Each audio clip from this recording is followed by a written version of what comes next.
off the first Rotary meeting of June 2024. Welcome, Rotarians. We are going to kick off with Invocation Pledge from past President Ivan.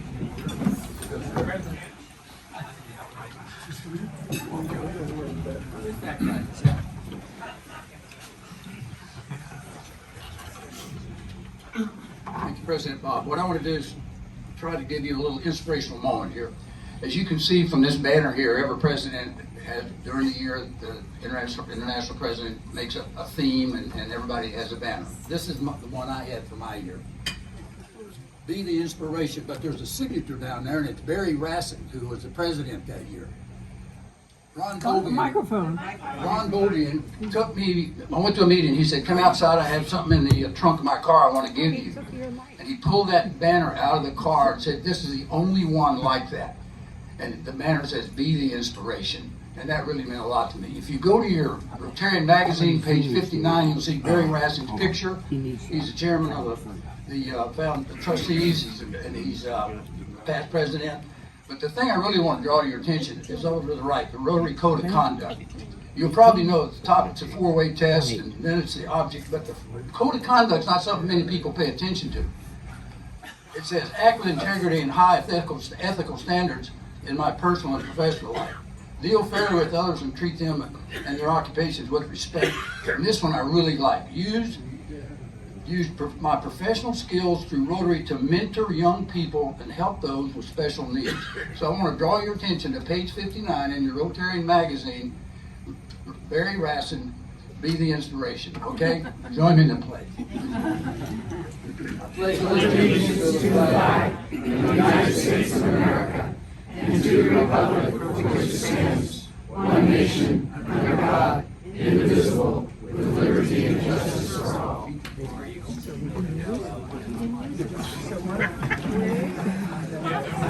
Thank you, past President Ivan, and past President Dan Orr now coming. Guests and visiting Rotarians. Well, President Bob, we didn't have any visiting Rotarians, so we'll start with guests of Rotarians. My left, your right. I'd like to introduce my wife Gail, who's just walking up here. She's going to be running the parade decorations again. My wife Gail is visiting with us today, and she is going to be doing the decorations for the parade, and I'll talk about that in a few minutes. I'd like to introduce my special guest today, my sister that God gave me for 56 years. We have been friends. Linda Ball from Santan. Hello, Rotarians. I'd like to introduce my guest today, who will also be presenting, Mr. Lou DeBeer.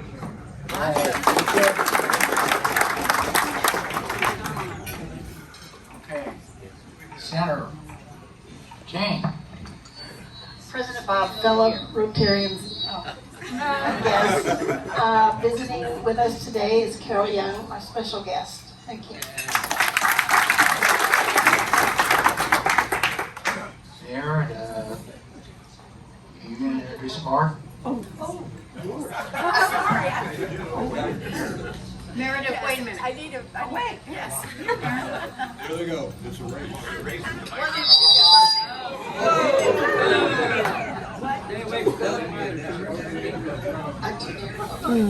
All right, we're very happy today to once again have Mark Fleming here, our special guest.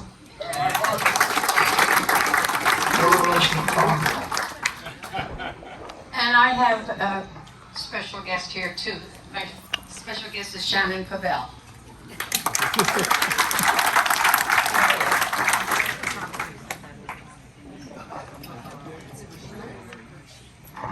I have a special guest as well, Ward Wilson over here.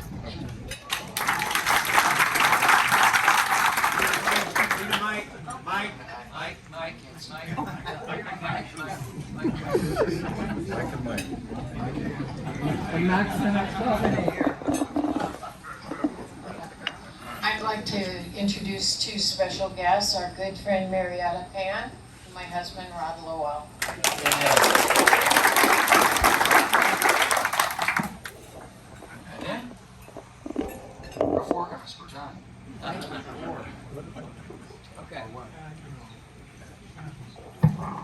Thank you, Past President Dan. Okay, red badges. The red badger picture. Oh, I see that. Sorry. Yeah, I looked all over the internet for that thing. I want to see it on the screen. Hold on.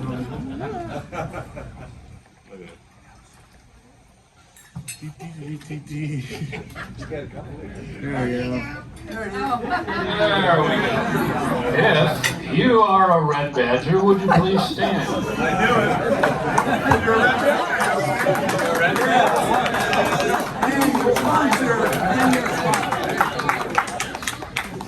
So we have, there's Kevin Kinney, and I think Michelle, oh, there's Michelle, and Francis McCarty. What about this gentleman? Brett Davis. Brett Davis, and if you are a sponsor, oh, don't sit down yet. If you're a sponsor, would you also, of these four now, would you please stand? Please forgive me. Right. Very good. Thank you, Red Badgers. You may be seated. Okay, now we'll go into.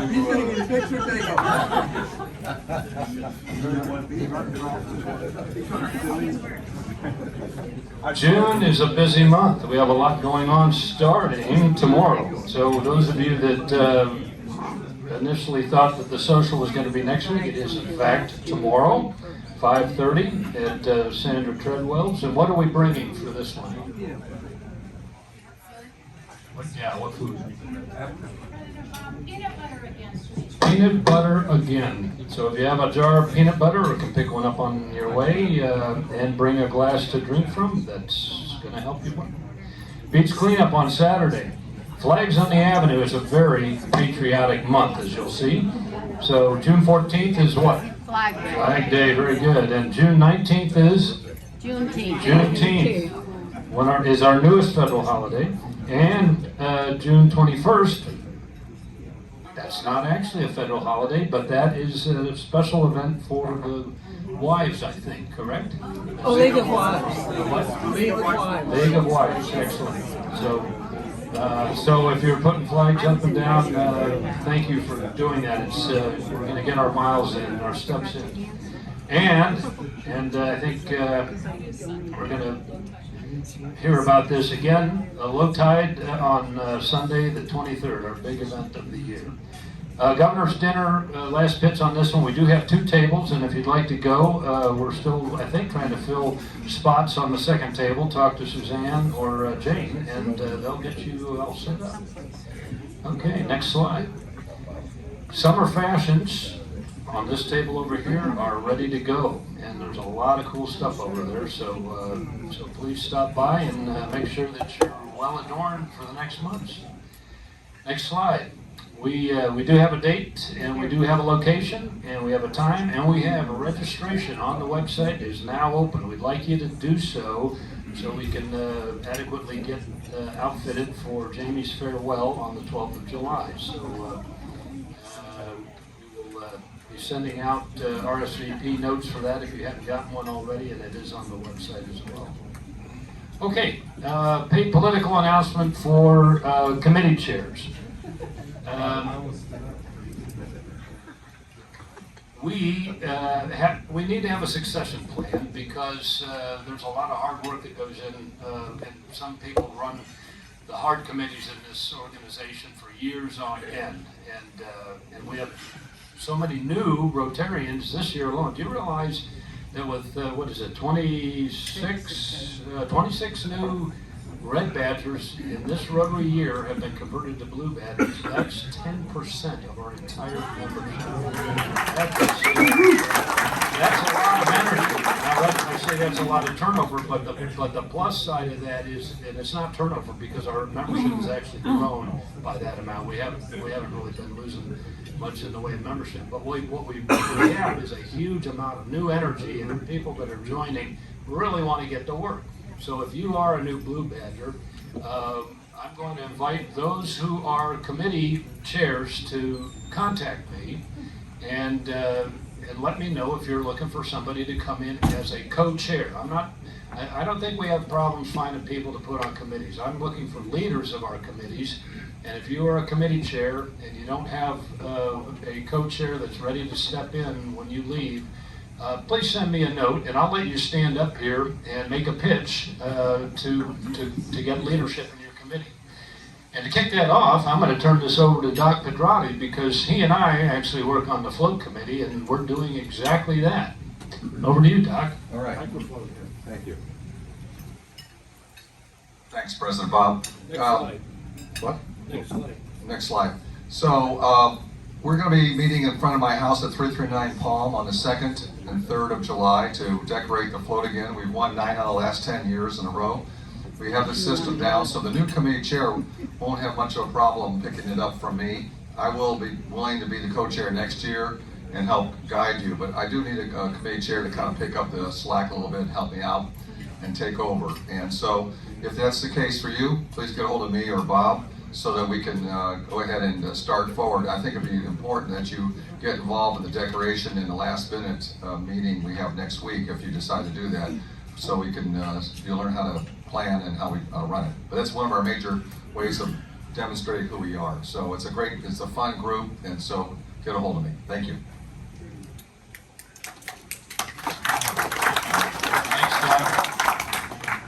Oh, and it's fun too. I'll tell you what, I don't think anybody has more fun than fooling around on that parade float and getting ready every year. Oh, you want to tell what the folks can be this year too, and what we're trying to do? We'll save that. Well, we'll save that for when Pat Stark gets back and he can fill us in. Okay, great. Okay, it's going to be fun though, as always. Okay, next slide. Next slide is actually a quickie because we do not have a forum. We need 90 members today. We have 86, so we're going to pump that one on to the next week until we do have a quorum. And we've had this update going since 2019, so it's fine to let it go until we're ready. Okay, next slide. Low tide, as we mentioned, Sunday the 23rd. If you're involved in this, and almost everybody is. This is almost a full club participation activity. So make sure that's on your calendar. Rotary around town. One slide here, and that's the alternate meeting was a big smashing success, and we have the seal panel. And Sarah, do you want to come up for a second? We'll just shoot the breeze a bit. And while she's coming up, I just want to say, this was a thing that we kicked off last fall, and it had been in stasis for a couple of years. We hadn't done this.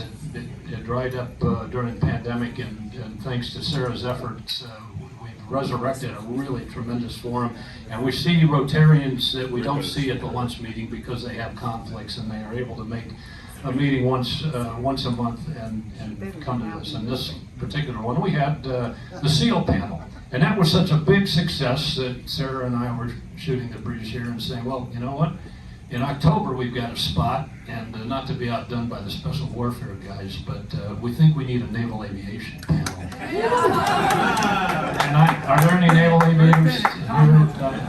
Anybody can we draft some people to help out? Okay, I think we're good. Sarah, I think we can get a panel for that. Great.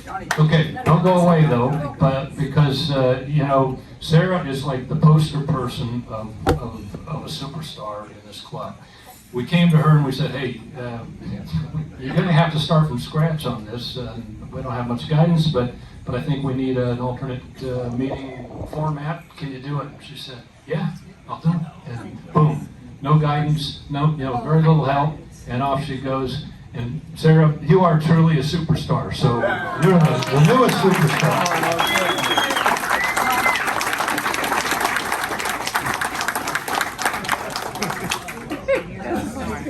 But by the way, I did have plenty of guidance. I have great people. And I got the first. We were the first one. Congratulations, Sarah, and thank you so much for putting that on the rails. It's a huge success. Well, by the way, the next meeting is June 27th.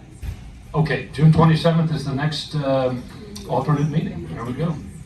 Okay, Doug Weisbart, do you have some comments about lunch registration?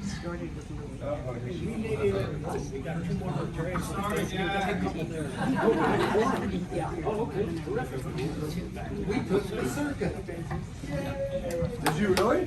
Okay, this is going to be quick. I've only got about 2.5 minutes. Every week, Jamie and I play roulette with your money. And if you trust us doing that, that's fine. But what happens is we have to give a count at noon on Monday to wherever we're going to meet on how many lunches.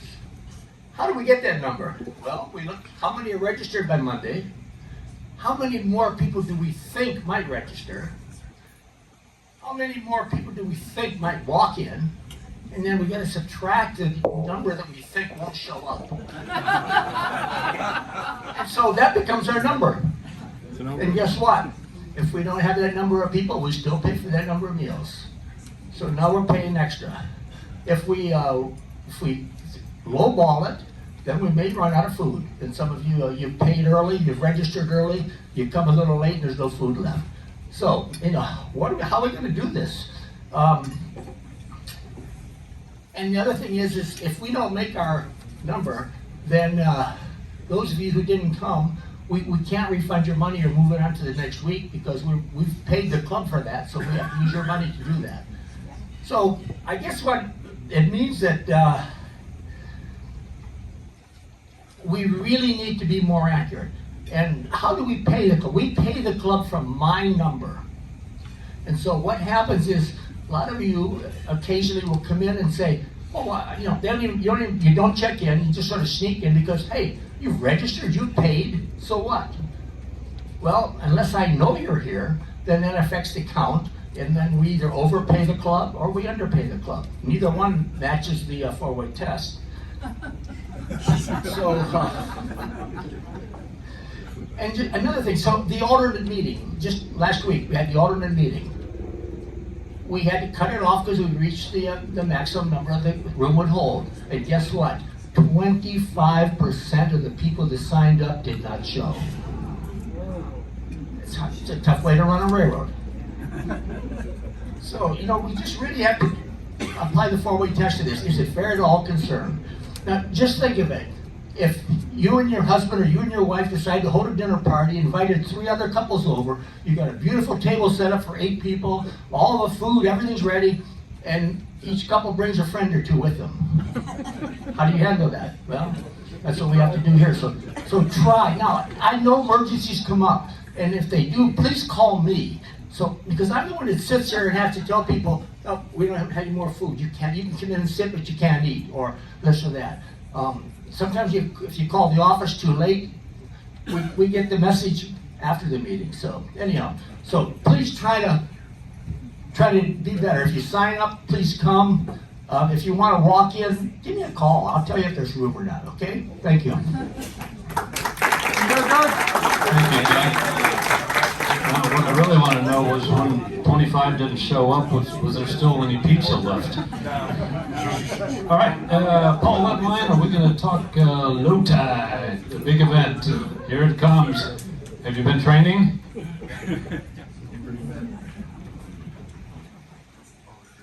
Thank you, President Bob. Yeah, I'm going to follow on to what Bob mentioned. Low tide is less than 3 weeks away now. This is a major fundraiser for us. This is particularly for military causes and first responders and a lot of other good causes that the club supports. So this is really an all hands effort in one way or another. For those, unless you cannot participate out of the area, physically can't do it, you have other commitments that cannot be avoided, then please make a special effort to participate in this. There's sponsorships available and there's volunteers available. Volunteer opportunities available. I want to, the first slide, I hope, there you go. Okay, I want to, this is familiar to anyone who's probably has worked at low tide or participated, but there may be someone in the room that are not sure exactly how this works. So this is, this map shows the course of the race. The stars up on the left-hand side there, Sunset Park. Now, Sunset Park is at the end of Ocean Boulevard where it meets the back gate of North Island, in case they're actually don't know that. That is Large Park in that corner. Dog Beach is right there, and that's where that's kind of the main operating center for the race. That's where registration takes place. Their general operations and oversight for the event, and also the events that take place after the race, which has the last few years has been very impressive, and actually it kind of creates a festival atmosphere at the end that's a lot of fun as well. Down on the beach directly below Sunset Park is the start-finish line. That's where the opening ceremony, there's a water station there, that's where medals are handed out, and that's where everybody starts to run down the beach. The little loop there shows the 3-mile course, 1.5 mile out, 1.5 mile back. And right in the middle there is the Rock Patrol. That's a safety assist going through the break in the stone breakwater down there by the Dell. And the runners and the riders have to get through there. The city provides bulldozes some sand over it, but we will still need people to be there to make sure everybody gets safely through. And down to the turnaround point, which is at the bottom of the shores, just before you get to it becomes the Navy's beach, and that's where we turn around and head back. So there's again a safety assist to make sure everybody's coming down, turning the corner, and getting back without running into the rest of the crowd coming down. The last station going up then is at the shores, and that's another water station. And then it finishes at the finish line. And the reason I mention those is that those are all places where we need volunteers. It takes about 60 people to run the operation of this course, and that's not including the registration team, which does a super job every year and is very well organized. But we do know currently I've got 39 confirmed volunteers for this year, so this is my pitch to kind of up that a little bit. And I know that there are people in the room here that volunteer every single year, and just figure, well, I'm going to be there. I'll be there and I'll help out. But the thing of it is, we need to know that. Not that you're going to drop out, but there are some that are just going to be out of town. They have other commitments, and it's just as important to know who would be there but can't be there as it is to know who's going to be there, so that we can run this thing. Next slide, please, Joe.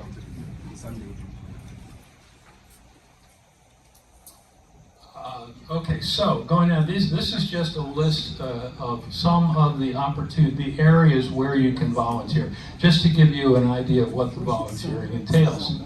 And you'll find on the table also is a full list of the same volunteer opportunities, along with a sign-up list on the second sheet. There's nothing in here is particularly arduous or heinous. Now, there's some that there is a bit of heavy lifting involved, carrying flags and setting them up on the beach, and carrying tables around and that kind of thing. We'll get young and strong volunteers to do that. But even if you can't do that and you just want to sit in a chair at the information booth and answer questions, that's fine too. That's cool. Or you can hand out shirts, or you can hand out fruit and water and talk to the participants, or stand at the finish line and cheer them on. That's all good, but we want to see as many Rotarians as we can out there supporting this thing. So I'm not going to read you this whole list, but there are all kinds of things that need to be done. And if you see something there that you think you might be able to do, if you have more questions about it, you can contact me, Michelle Ebert or Dan Moore, are helping me out on this tremendously. And just email, text, or call me, and I'll get that sorted out.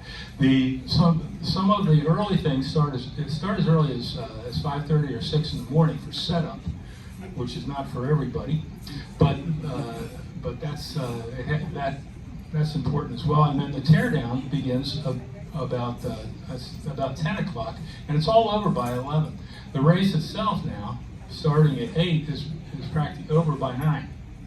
So you don't have to be there for all day or hours and hours and hours. You just, even if you've got something else going on, which you could spend an hour helping us up at some point, that would be deeply appreciated. appreciate it. Oh, there's going to be a committee meeting on Monday at 5 o'clock. It'll either be here or Kevin Rugi's Rotary Patio. That's kind of TBD. And also, once we get the volunteer thing set up here, I'll be sending out a lot more detail about how it goes on. That's it, sir. Excellent. Thank you, Paul. Okay, tech team. Can you guys does that thing run on autopilot, like if you stepped away from your seats? Well, I bet it would. I bet if you stood up right now and came up front here, it would. And I hope you will. Go ahead, Joe. So, it's always fun to give out these Star Awards, but I have to tell a little story about where we are here in June of 2024 and where we started in July or maybe June of last year when, as Ray Carno was leaving and said, well, you guys need to just fold up this tech thing. It can't run, without on the equipment you have, and since I'm leaving, it definitely won't run. So we had a round table on that, and I talked to Joe, and I said, do you agree with that? And he said, no, I can run this thing. I go, okay, you're hired. Let me know if you need anything. And he does.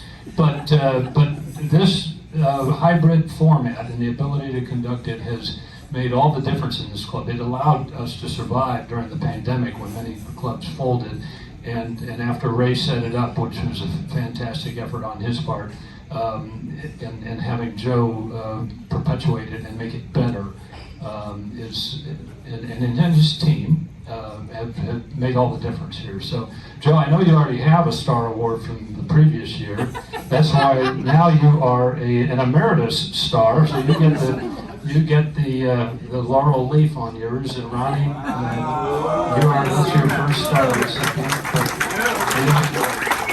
Joe's very good as a leader getting this thing going, but Ronnie's here almost every week doing this. And again, without you guys, it wouldn't happen, and we would not be a club of the strength that we have without that. So now the question is, was it running while you were away from the club? Okay. All right, I think I have time for one. Thank you so much. Thank you so much. I have time for one more Star Award. And I want Jane Simmerall, who's finally back from travel. I'd like to have her come up, and I want to tell you a little something about Jane. She, these Star Awards, if you've noticed, they have a theme. They're all about people that take on the hard jobs in this club, and it's very easy to be a member of this club. You don't even have to come to lunch. We have people that are dues-paying members, and they love saying they're Rotarians. But what makes this club work and what makes us achieve the goals that Rotary is really all about is doing the hard committee work and being able to operate on your own and be innovative. And so Jane takes on the hard jobs without even being asked. And that's a special kind of Rotarian. She's run the endowment committee and really taken that one on the rails. And we're up above, I want to say, 650,000 total at last count. And we're on our way to $1 million. And it's because of what Jane does. And that's just the latest thing she's done. So as adjunct things, I'll take on the audit committee and we'll go make sure our books are all in order. And then that came off spending many years in the RILA world and doing great things there. So, Jane, you are really a superstar. Wear this with pride.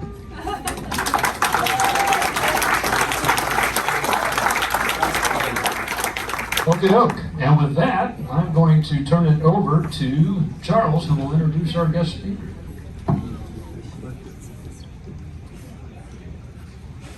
Hello, Rotarians. How are we doing today? Very well. Do we have any history buffs in the house? Yes. A few? Okay, well, today I'll be presenting Mr. Lou DeBeer. And Coronado resident Lou DeBeer will present a personal account of his World War II and Korean experiences, including period photographs and newsreel footage, it's true footage you guys are going to see, of the German occupation of the Netherlands. Mr. DeBeer will also discuss his combat experience in the Marine Corps during the Korean War. And I can keep on talking about the presentation, but I think we're going to have lots of questions after. So let me just bring Lou DeBeer on up. Warm applause to Lou.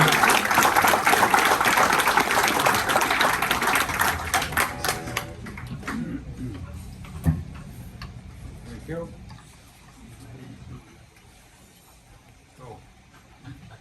Okay, yeah, that's a very good picture of me. And I was a little younger in the Marine Corps. In fact, this was taken when I came back from Korea, and a friend of mine who was a professional photographer did this, and one of my better pictures.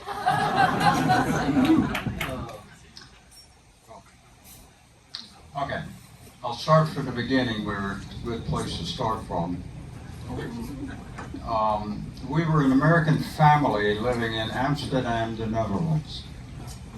This was I was born in 1931, and the American family came about is because my parents came to the United States in the early 1920s, became American citizens, naturalized American citizens, and my older brother was born in Kentucky at the time. They returned to the Netherlands, and by the law, the immigration law of the United States, we had derivative citizenship and became American citizens. So we had all American, we all had American citizenships. And then we had, the war clouds were gathering in Europe. As you know, Germany already had invaded Poland from the west, and the Russians had invaded from the west, the east, and Poland ceased to exist. And the Netherlands thought, well, we probably better partially mobilize, and they did. In fact, they hadn't been in war since Napoleonic times. They were neutral during the First World War. So in May of 1940, next slide please.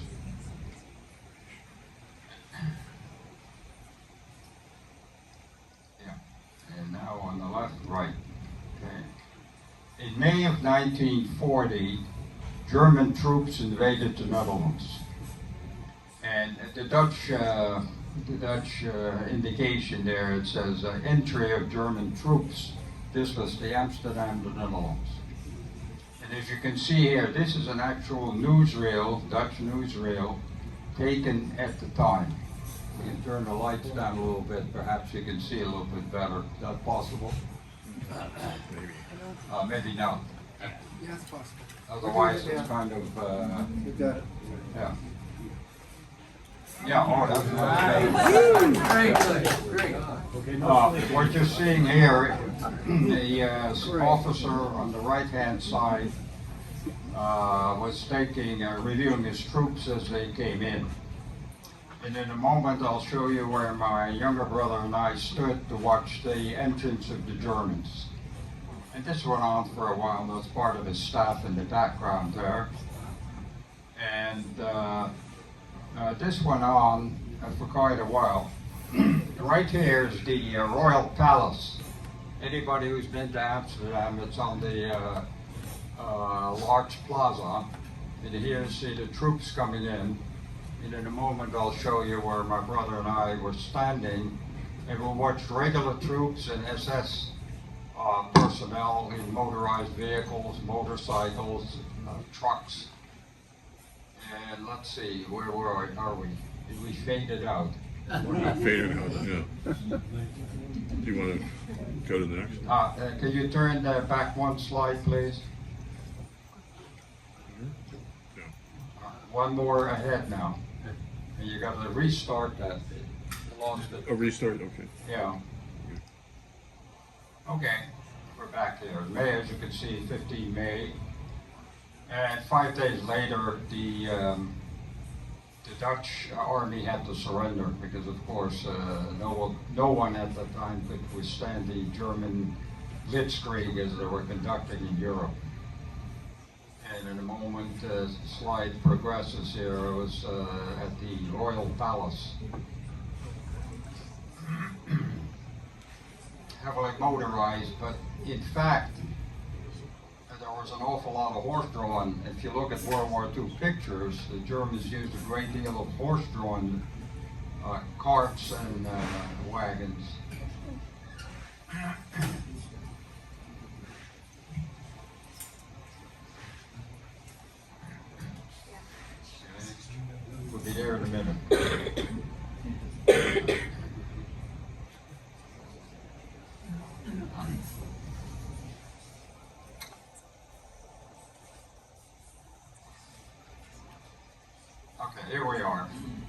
here's the Royal Palace. And in just a moment you can see where I stood.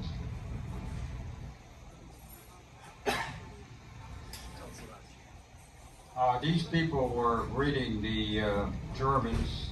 Some of them were giving them flowers. Most of them belonged to the Dutch Fascist Party. And they were happy to see the Germans in the Netherlands. We lost it again. All right. It's the end. Yeah. You want to go there? Yeah, well, we better move on to the next slide. Okay. Yeah. Anyway, my brother and I were standing here. These are some of the still photographs. You can see the SS symbol. And here, this went on for a couple of days, coming right through Amsterdam. They did that coming through the heavily populated areas more as intimidation, let them know they were going to be the new masters. And they were for 4 lengthy, terrible years. Next, please. All right, here, I had the opportunity, again, we had to stand way back behind the security cordon. Himmler, yeah, I'm sure you've all heard of Himmler, who is the SS, they call Reichsführer SS. And it says here he was visiting our land, meaning the Netherlands. In fact, he was visiting the Dutch fascist headquarters at Utrecht. I guess that didn't work either. No, it works. You made a plan. Oh, okay. Oh. There you go.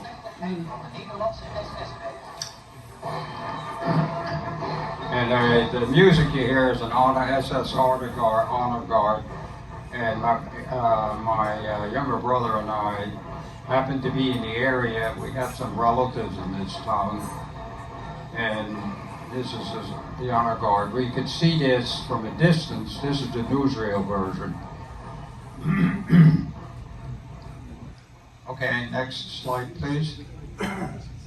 Okay, one of the first things the Germans did was they had these posters where they're asking for volunteers. This is all in Dutch. And this was the Central SS Recruiting Office. And my brothers often walked past this area and saw these large advertisements. As an example, over here, let me see, it's a straight May, meaning fight with us. So we're trying to recruit people, young men, to fight in Russia. They desperately needed troops in Russia.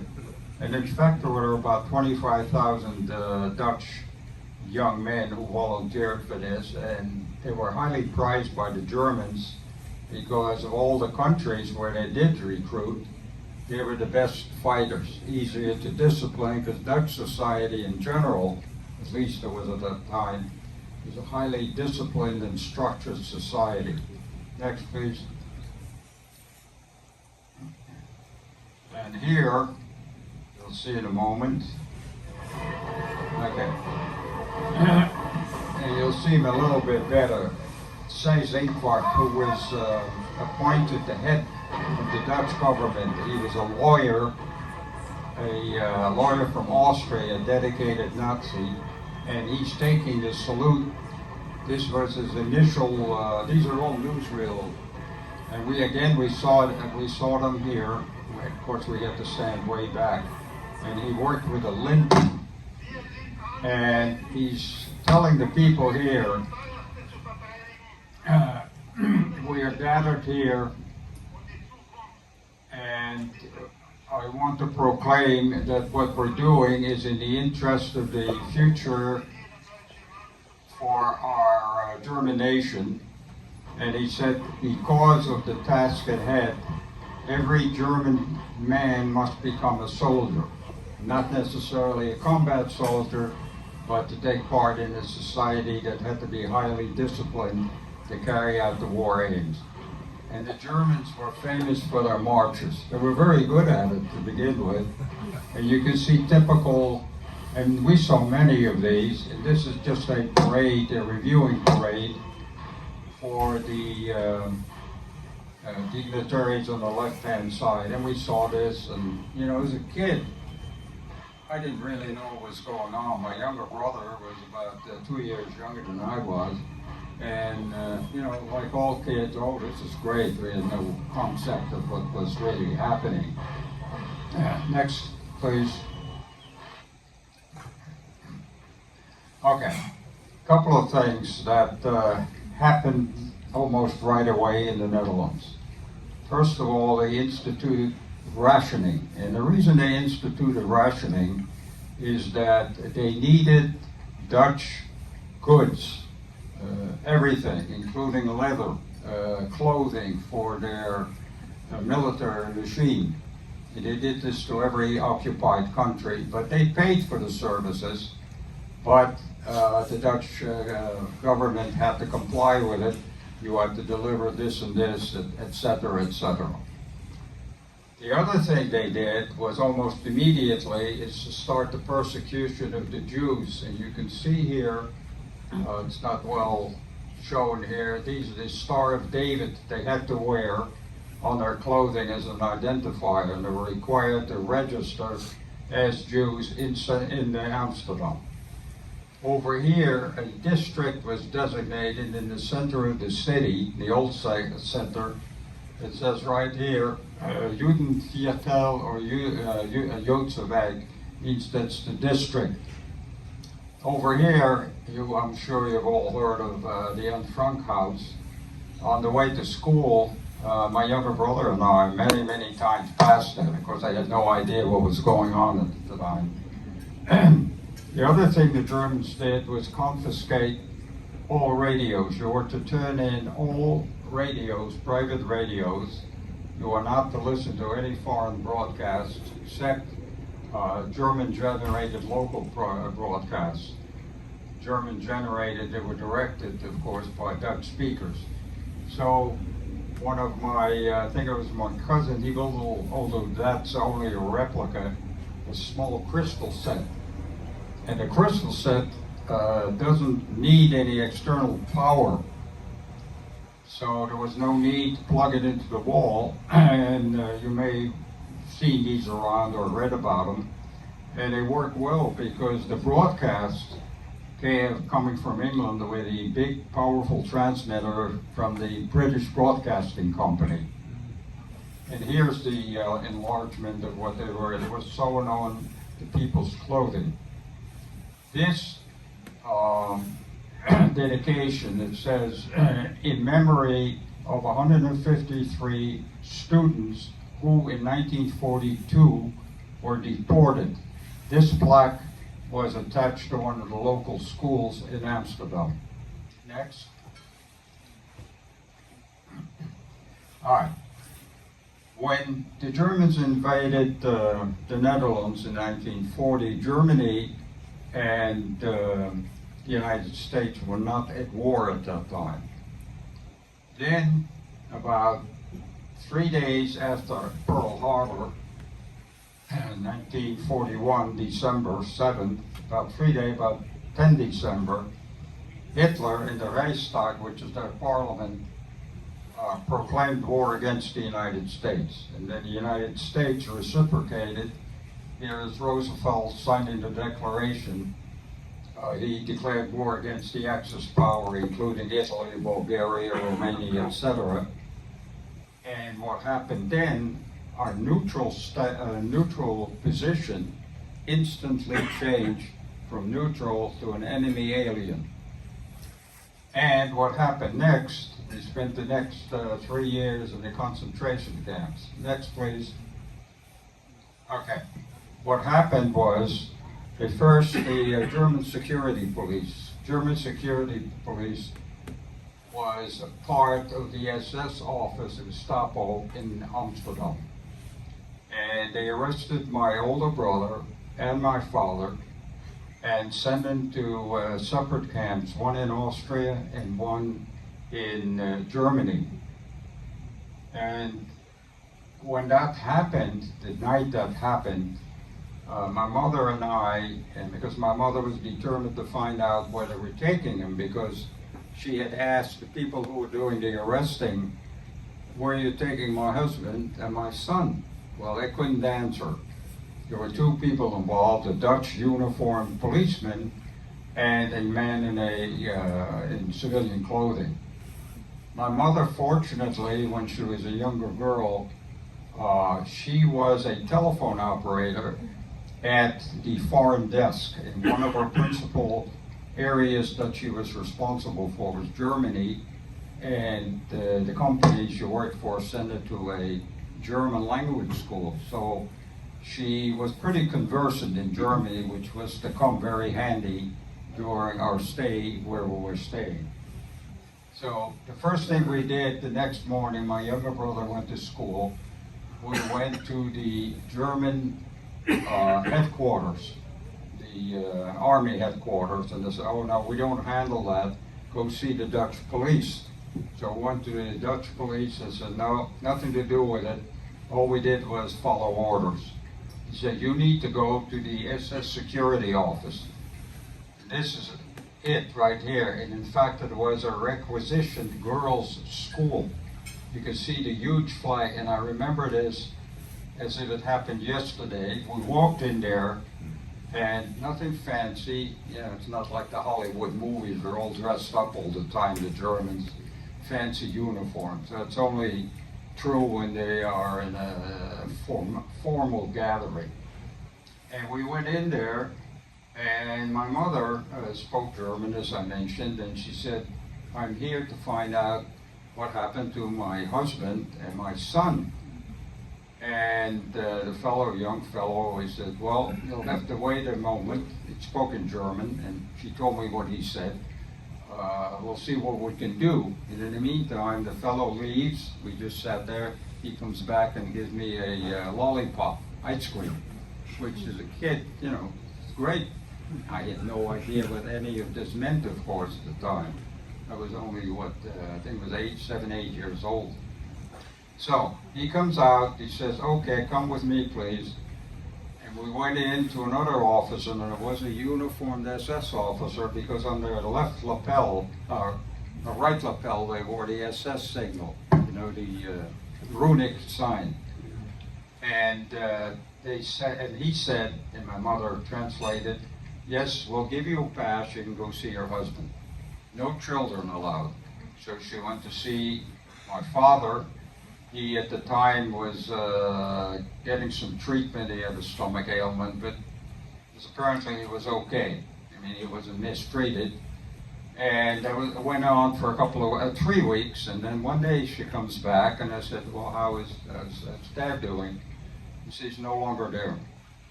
And did they tell you where he went to? They said, no, they wouldn't tell us anything. So she went back there again to that office. They wouldn't tell her anything. So we didn't hear anything from my father and my older brother for the next 2.5 years. Had no idea whether he was dead or where he was. And from then on, about a month later, I think it was, we had just finished dinner. There was a knock at the door. I opened the door, I said yes. Again, there were two people, Dutch policemen. They wore black at that time, the Dutch police, and a fellow in civilian clothing. And the Dutch policeman asked her, I want to see your mother. So my mother comes out, he says, get packed right away, you're under arrest. And they said, my mother, I remember saying, arrest for what? She said, you're an enemy alien, we've been directed to arrest you.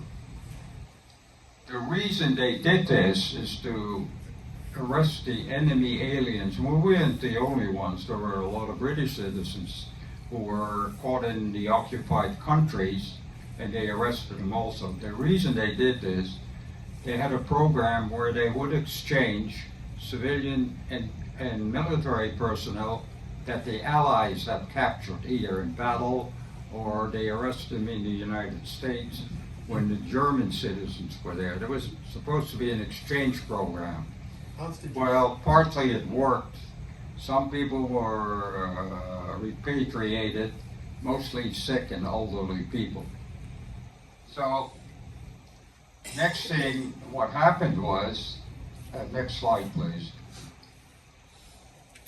We didn't know what to do with us. The order, apparently from my research, and it took a lot of research to put this information together, my research indicated that Berlin, in fact it was Himmler who suggested to Hitler we do that, as perhaps we could get some of our people back, and apparently Hitler agreed.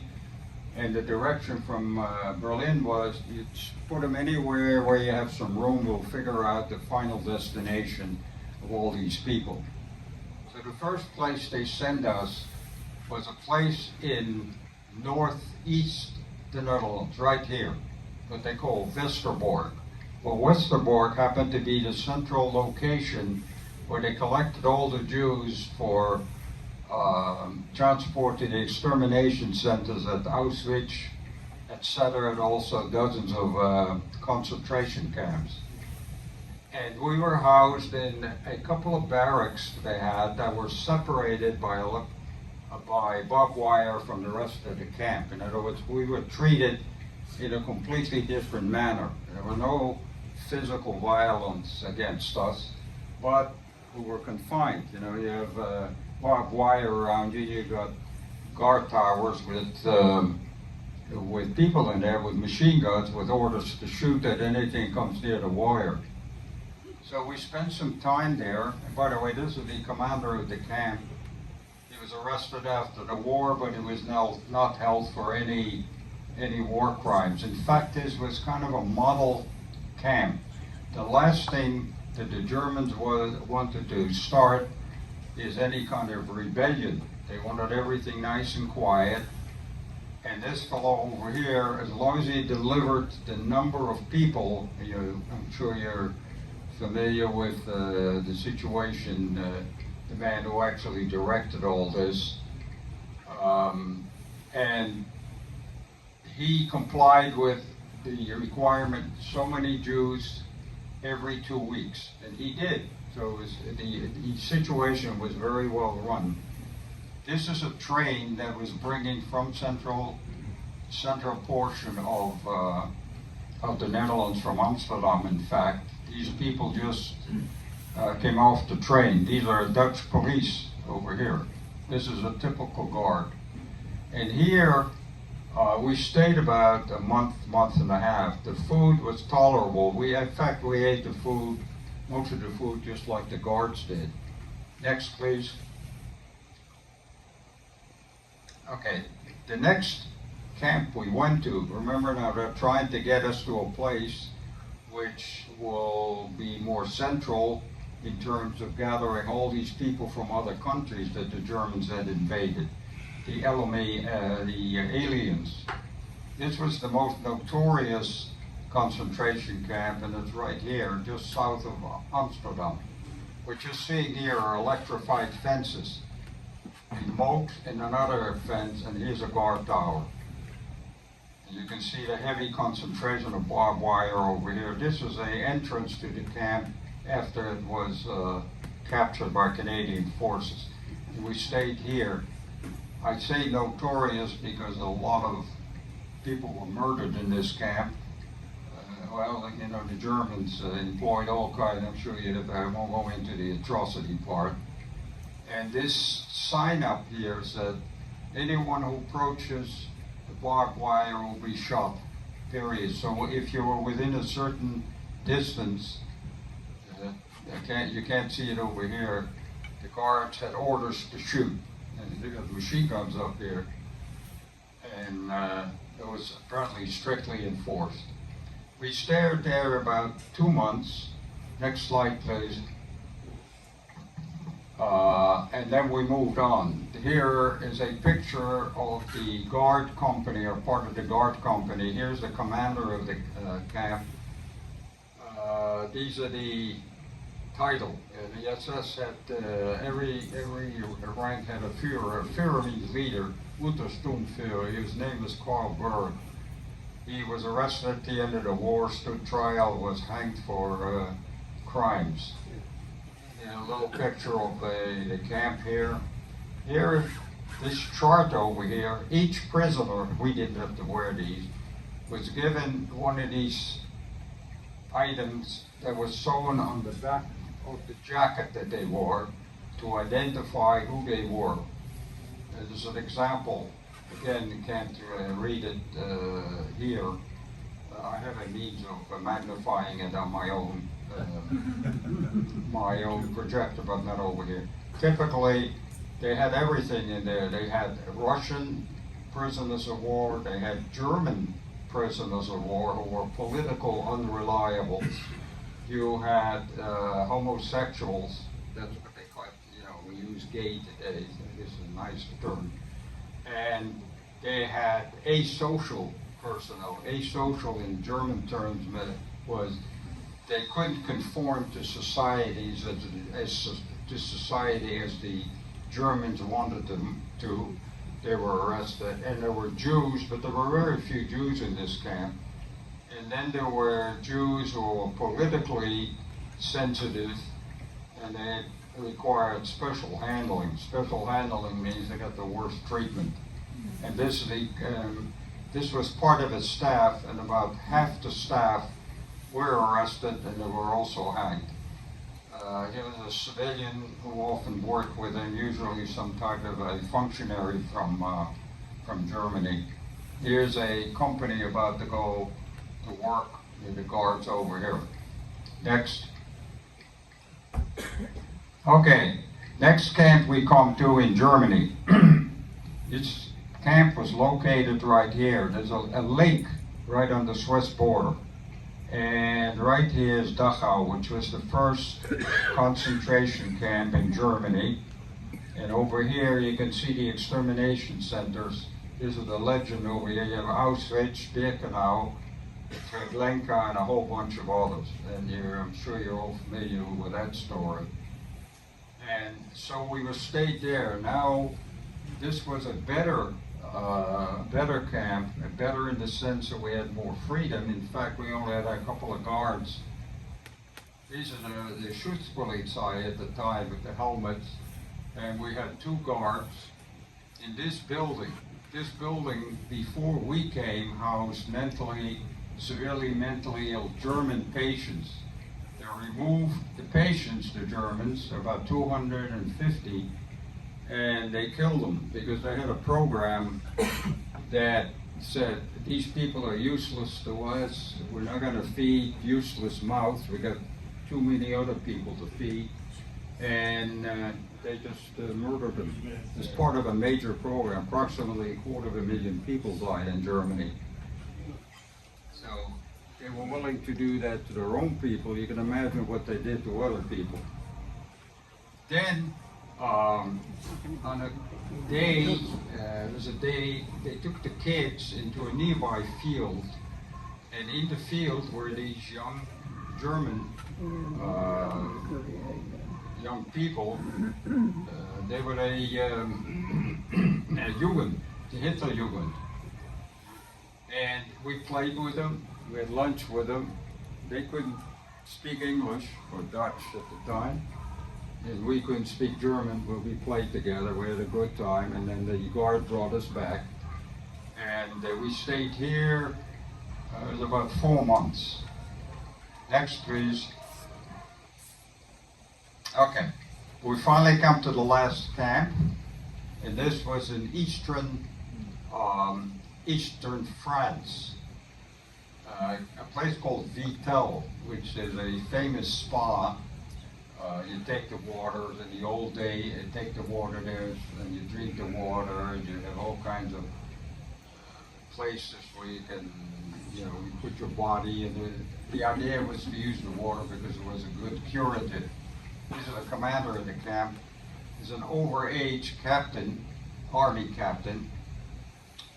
Typical, again, the barbed wires, and we had a bridge that went from one section of the camp. This bridge was closed at 6 o'clock every night, and so we were locked up in these buildings. These were actually hotels which the Germans requisitioned for the purpose.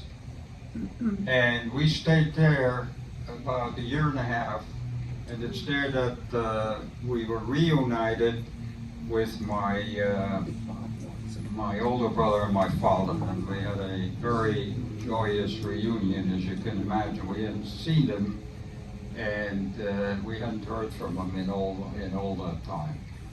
Next, please.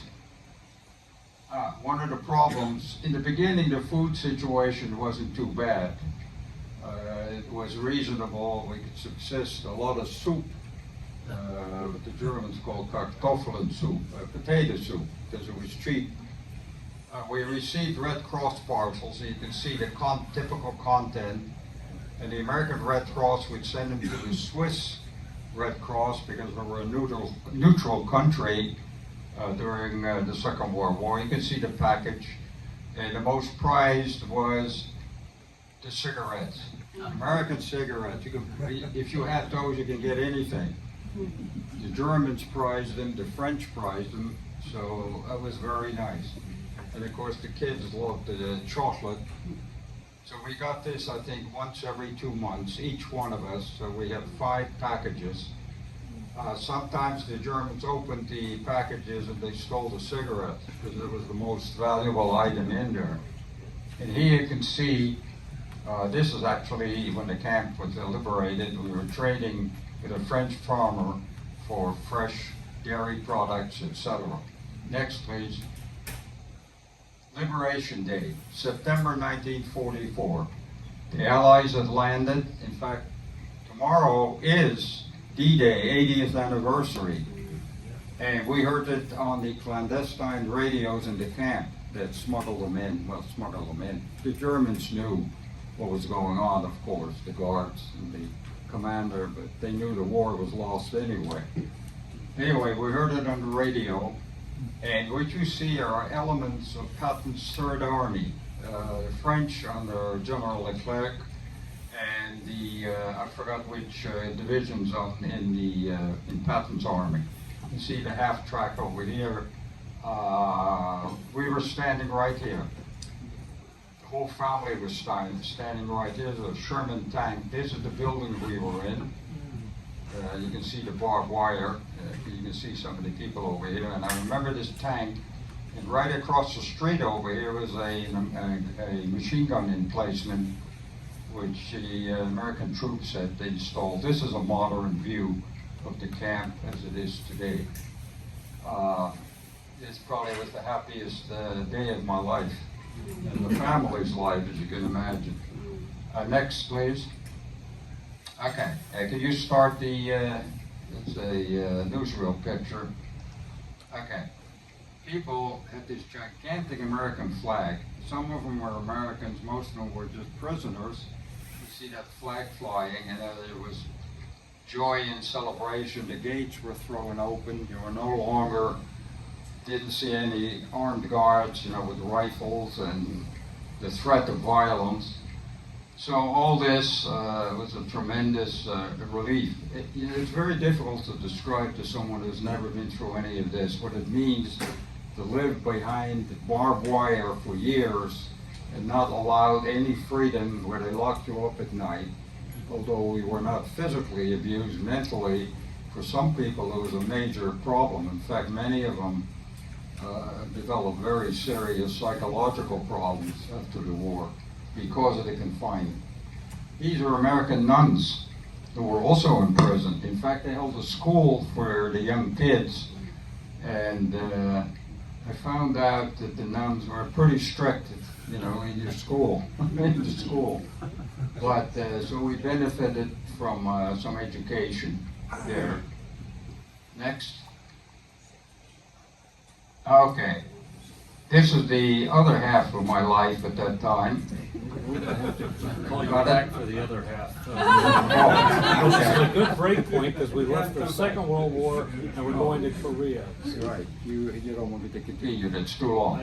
I'd love you to continue, but we'll have to invite you back. Oh, that's fine. And I mean it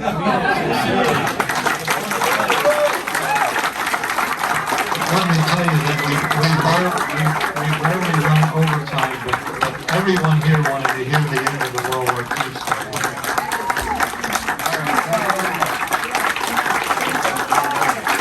Well, as I say, I would tell you, Lou, that in the year I've been here, I don't think I've seen anyone have a standing ovation at the end of their talk either. So, so you can.